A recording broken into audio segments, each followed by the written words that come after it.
Bonjour, je vous propose aujourd'hui une petite vidéo pour faire un petit point sur à quoi ressemble une évaluation corrigée avec ProProf, hein, de quelle manière on va rendre la correction aux élèves. Alors, on va faire un petit tour dans l'écran de correction, on va voir là différents devoirs qui ont été corrigés de manière différente. Alors, là, on a un devoir commun qui a été corrigé avec un barème. Donc, si je veux éditer le bilan de mon devoir commun, je vais avoir beaucoup de possibilités. Vous voyez qu'ici, je peux choisir une mise en page avec le nombre d'élèves que je souhaite. Alors, on va commencer par une mise en page avec un élève par page, par exemple.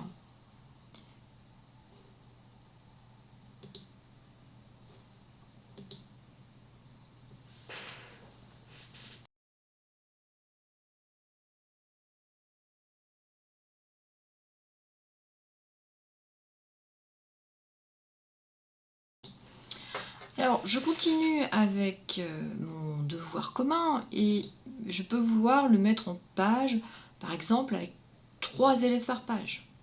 Donc, 3 élèves par page. Voilà, donc on a quelque chose comme ici. Bon, là, visiblement, ma mise en page est un petit peu courte puisque j'ai une flèche qui m'indique que j'ai pas assez de place. Donc, effectivement, il vaut mieux que je prévoie un petit peu moins d'élèves par classe. Mais voilà, on a bien nos 3 élèves sur la même page. Donc avec mon évaluation avec barème, je peux choisir d'imprimer sur une liste de QR codes. Vous allez voir, ça va donner ceci. Des QR codes donc, qui vont permettre d'aller vers une page HTML, ce qui permet d'éviter d'imprimer. Voilà donc les QR codes qu'on peut coller sur les copies des élèves.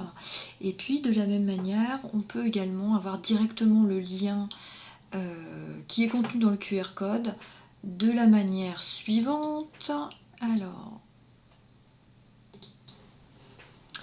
donc on peut avoir notre liste de liens vers la page HTML en cliquant ici. Valider.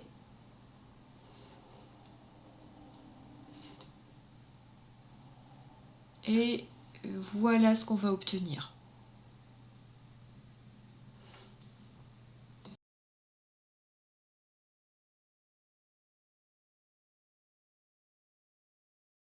Donc je retourne sous mon navigateur, je colle le lien et voilà ce que j'obtiens.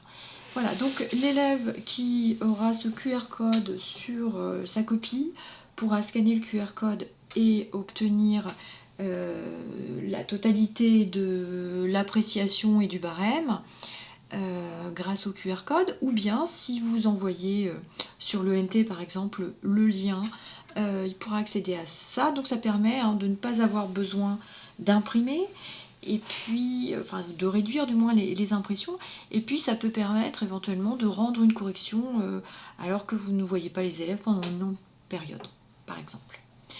Bon, alors, sur cette évaluation, si vous ne voulez pas que le barème apparaisse, ou si vous ne voulez pas que l'appréciation apparaisse, ben ça aussi c'est possible. Quand vous allez voir ici, donc je reviens sur mon devoir commun, quand on regarde ici la fenêtre, vous voyez que vous avez la possibilité d'imprimer uniquement l'appréciation, donc soit sur feuille, soit en page HTML, ou bien imprimer uniquement le barème, et même chose, soit sur feuille, soit sur page HTML. Alors quand même, ce qui est particulier, c'est que sur les appréciations, vous avez la possibilité également d'imprimer sur des étiquettes autocollantes. Donc là, on a 2 formats d'étiquettes autocollantes. Alors, je vais vous montrer à quoi ça ressemble.